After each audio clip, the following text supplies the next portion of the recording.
Hi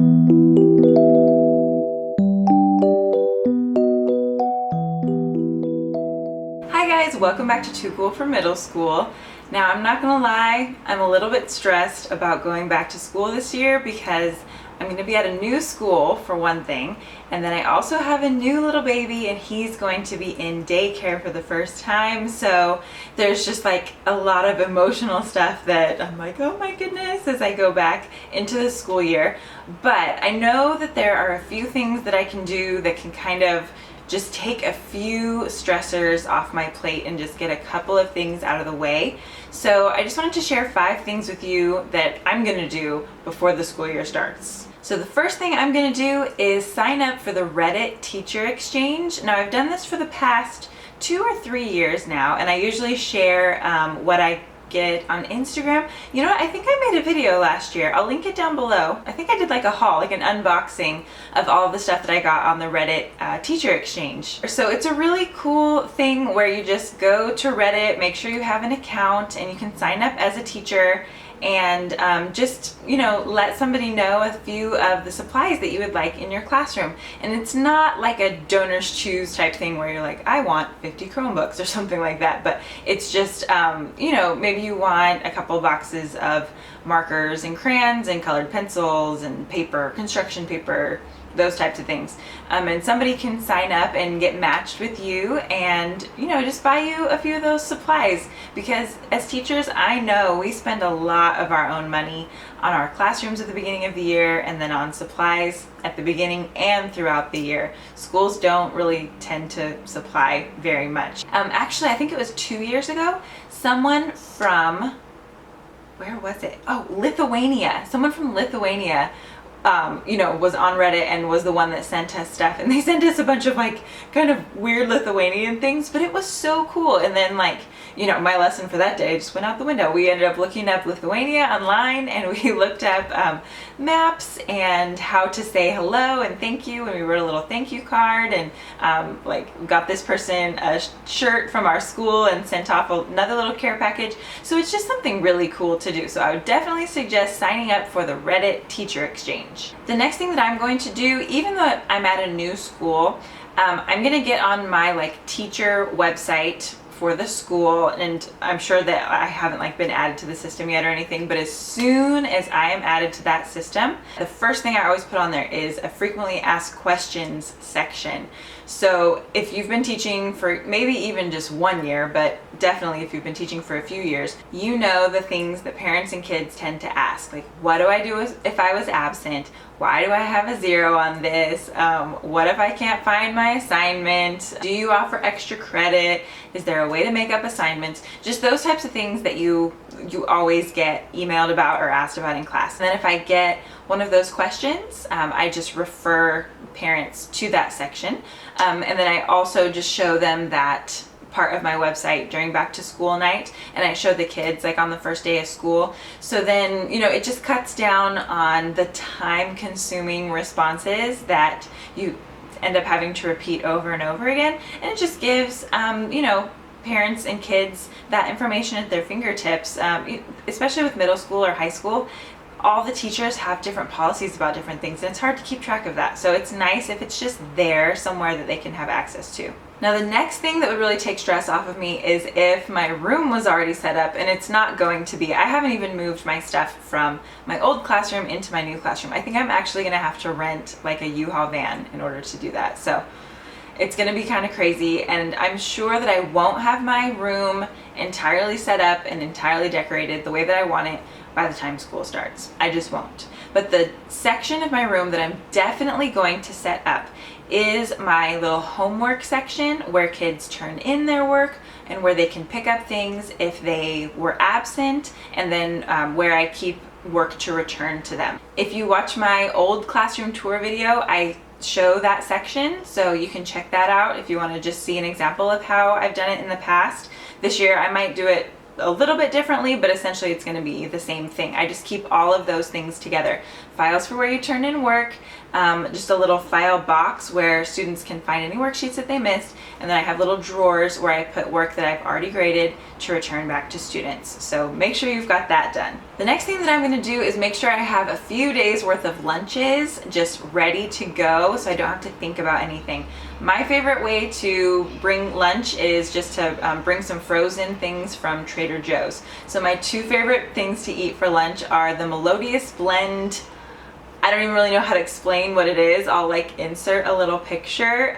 It's just like garbanzo beans and barley and stuff. I don't know why it's good. It's just good. But you just throw it in the microwave, like in the bag. You don't even have to puncture it or anything like that. You just throw it in the microwave. It's really easy at work. And the other thing I like is their pad thai. That's like really good too. Now the other thing that's going to majorly stress you out is curriculum planning and deciding what exactly you're going to teach this year and how you're going to make copies and how you're going to assess it and what quizzes you're going to use. And especially with Common Core, there's a lot more on the teachers. I have no like strong political leanings one way or another about Common Core. The only thing that I would say is that it seems like in a lot of districts, rather than it being this like mandate from the government that comes out and makes everyone do the same thing, it's kind of given teachers more freedom, because you used to have just this textbook and you would just teach whatever was in that textbook. So let's use English for an example. So you would teach some stories from the English textbook. Now you have to meet standards that aren't in the textbook. It's kind of incomplete. There are a lot of things that you need to add now to your instruction. In the district that I'm in now, they want some teachers to use the old textbooks, and then some teachers are going to be piloting 3 different new curriculum sets, and then like next year we'll decide which one we're using or whatever. So they aren't sure if they want me to pilot any new curriculum because I didn't have like the training last year that some people had. So I am probably going to have to just use the textbook that they've traditionally used, but I know that it's incomplete and it's not going to help me to meet all of the Common Core standards. So I found out about this website that could actually really help me out with that. It's called EdTech, and it works with all the major like curriculum publishers, but it allows you to add so much more to them. What the website is let's say, for example, I have my EdTech account and I choose my textbook that my students are going to be using for 6th grade English. And actually it's a different textbook than I was using at my last school. So I'm going to have to create lessons from it anyway. And I'm going to have to add things to it. So what I could do with EdTech is I've got that textbook on my site, and it's in your shelf. It's called a shelf it. And all of my students would have access to that shelf, and they could either go to the website, or it also works as an app, like on any device. It's compatible with Chromebooks like we have, or with Mac, or with iPads, or Kindles, or whatever they use at your school, or whatever your kids have at home.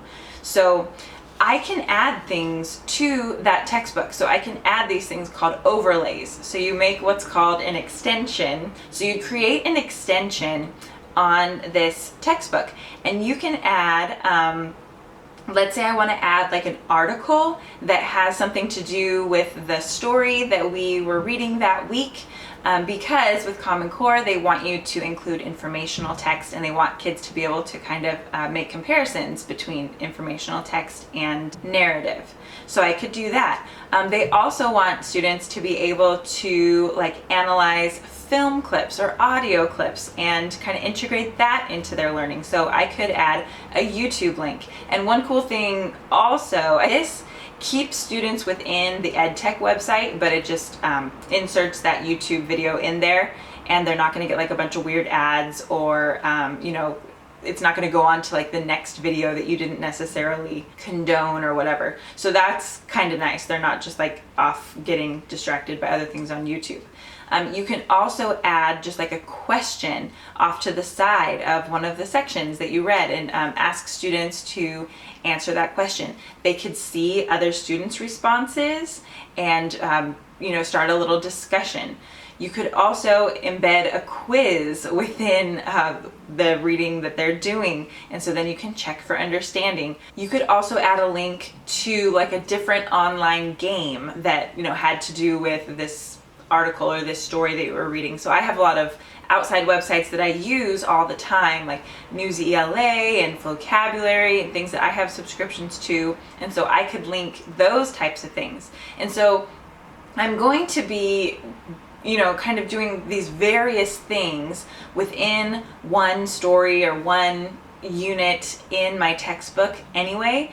And so I could just have that all in one place within my EdTech account, and I wouldn't have to make as many copies either. Like, students can just do a lot of this stuff on the site. So I could even embed, if I want to make a worksheet, I can embed a Word file, and then they can go in and, instead of doing the worksheet by hand, they can just type in their answers. So there are so many different things that you can do with it. And I've been talking to the people from EdTech, and I got like a little tutorial on it.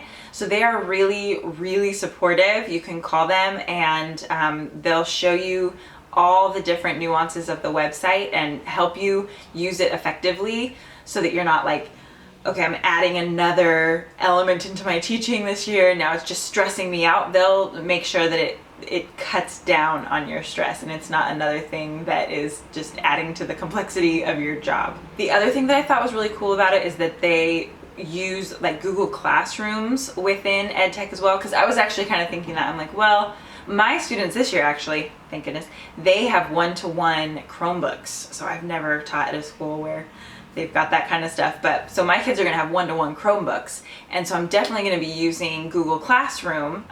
Kids can turn in like Google Docs to me. We can do different discussion boards and all kind of stuff within my Google Classroom, and I can link all of that into the EdTech stuff. So that would all be connected to the textbook.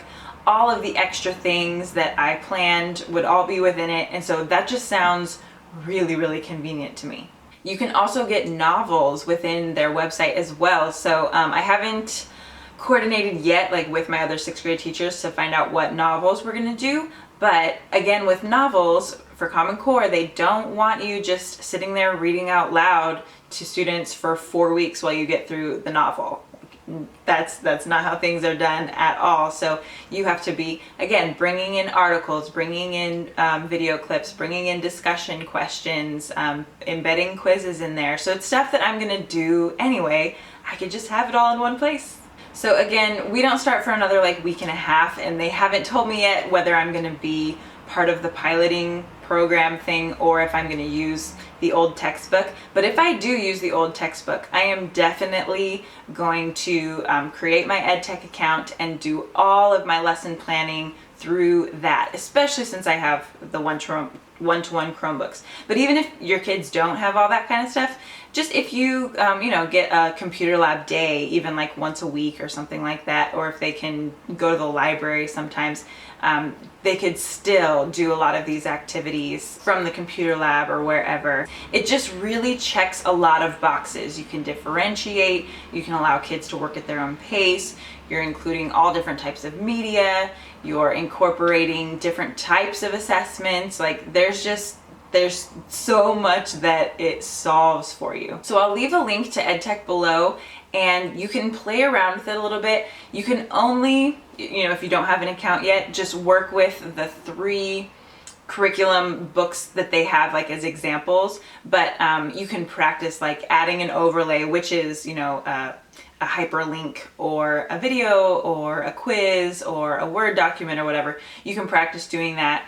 You can like add the extension. That's the first thing you have to do, is add an extension, because you can't mess with the original textbook. It's the original textbook that's in there is like your black line hard copy, that you don't make changes to that one. First you make a copy, and then you could add stuff to it and add edits if you want to, right? So that's like an extension, is just like making a copy real quick, and then you can mess with that one as much as you want and add those overlays. So mess around with that a little bit, see if it's something that you would want to use. As we get into the school year, again, if I end up using it with the old textbook, I'll let you know how it's going, because it sounds like something that would just really solve a lot of my problems. and cut down on some of my stress. And I am all about that. I am looking for any way possible to cut down on some of this back to school stress. So I hope some of those ideas were useful to you. Let me know in the comments below the things that you do kind of preemptively to make sure that you have a little bit less stress